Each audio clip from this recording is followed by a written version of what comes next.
Isa pong papagpalang hapon po sa ating lahat. Welcome ulit sa ating vlog. Meron po tayong tinitingnan dito. Nasa ano po tayo, farm to market road ito. So registered na po ito. Yan, papunta po yan sa labas. Measure natin kung ilang metro po yan doon sa barangay cemented road. Pero naumpisan na po itong simentuhin, mga 50 meters ang naumpisan na. So sabi ni kuya, someday gagawin ng farm to market road para mas madaling mailabas ang mga produkto rito.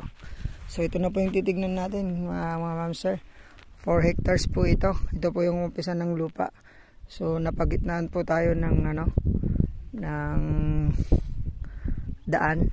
So yan, na-approve na po yung daan na yan. So parang napagitnaan yung ating property ngayon. Umpisa po rito yung bakod na yan. Pag ganun din po yun doon. So pupuntahan po natin mamaya doon. Yan, may isa pong puno dyan, duhat. Hanggang doon po yung property sa may kahoy na yon, sa may milina na yon.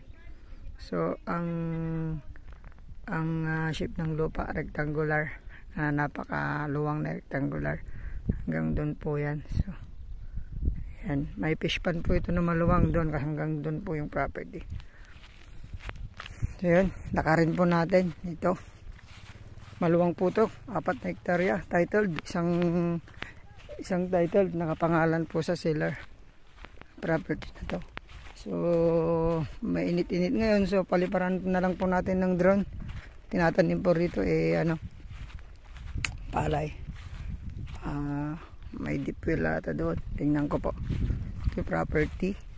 Nakabakod na rin itong katabi natin, so hindi rin magpakabakod po ng ganyan. Ito yung natin, hanggang doon po sa kahoy na po yun. So i-mark ko po doon sa aerial drone natin para makita po ninyo.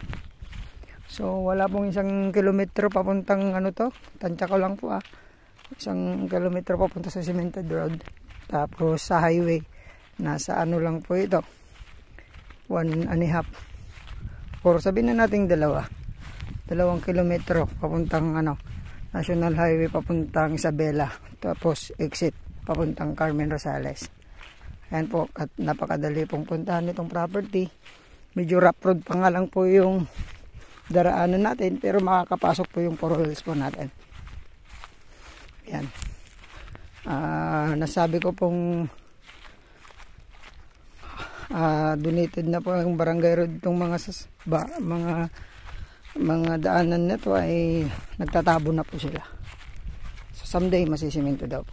Yan, nandito na tayo sa end ng lupa. Yan po, papunta po doon yung fish pan doon. Ayan, punta natin para makita po ninyo yung fish pan. Makita natin yung ganda ng property na to paloob. Gandang gawing farm po ito sa mga gusto pong tahimik na buhay. Makakapasok naman po yung 4 wheels. Maluwang-luwang po na lupa. Almost 4 hectares more or less. Yan. May tubo nga po rito. Yan po.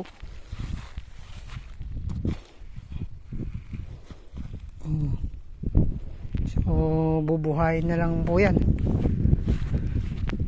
Dito po tayo sa Mingan, Pangasinan. 4 na hektarya po ang pinapasilip sa atin. Yan, wala pong tubig ngayon yung fish pan. So pwedeng tilapia, hito. Pwede pang luwangan po ito, palalimin para mas matagal po yung tubig.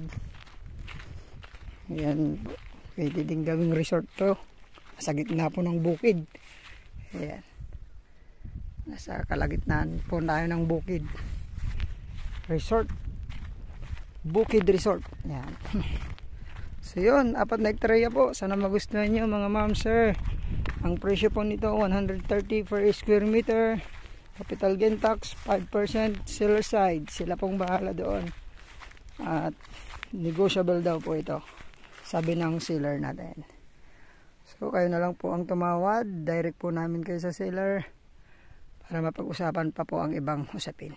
Salamat po. Ingat po kayo palagi. God bless you.